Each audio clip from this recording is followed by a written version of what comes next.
शिव भगवान कहते, प्रिय, जन्म स्थान में एक जड़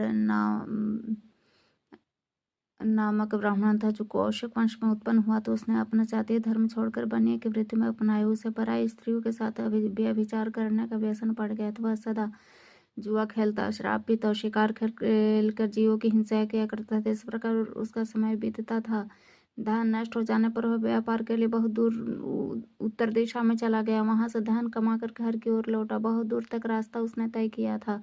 एक दिन सूर्यास्त हो जाने पर जब 10 दिशाओं में अंधकार फैल गया, तब एक वृक्ष के नीचे उसे लुटेरों ने धर दबाया और शीघ्र ही उसके प्राण ले लिए। उसके धर्म का लोप हो गया था, इसलिए वह बड़ा भयानक प्रेत हुआ। उसका पुत्र बड़ा धर्मात्मा, वेदों का विद्वान था। उसने अब तक पिता के लौट आने की राह देखी। जब वे नहीं आए तब उनका पता लगाने के लिए वह स्वयं भी घर छोड़कर चल दिया और प्रतिदिन खोजता रहा। मगर राहगीरों से पूछने पर भी उससे कुछ न समाचार मिला। तदंतर एक दिन एक मनुष्य से उसकी भेंट हुई जो उसके पिता का सहायक था।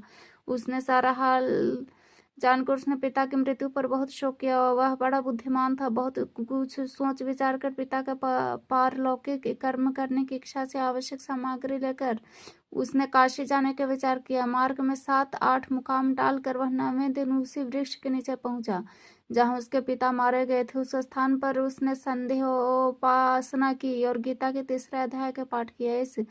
इसी समय आकाश में बड़े भयानक आवाज हुई। उसने अपने पिता को भयंकर आकार में देखा। फिर तुरंत ही अपने सामने आकाश में उसे एक सुंदर विमान दिखाई दिया जो महान तेज से व्याप्त था। उसने अनेकों क्षुद्र घंटिकाएं लगी थी।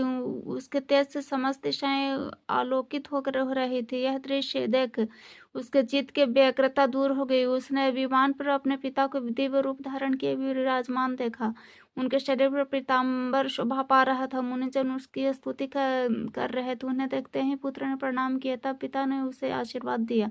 तत्पश्चात उसने पिता से सारा वृतांत पूछा। उसके उत्तर में पिता ने सब बातें बताकर इस प्रकार कहना आरंभ किया, दैववश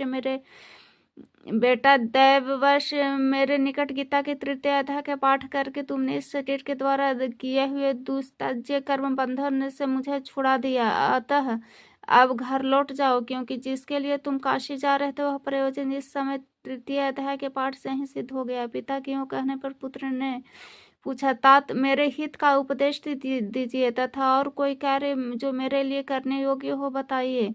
तब पिता ने कहा, अनघ, तुम्हें यही कार्य करना है।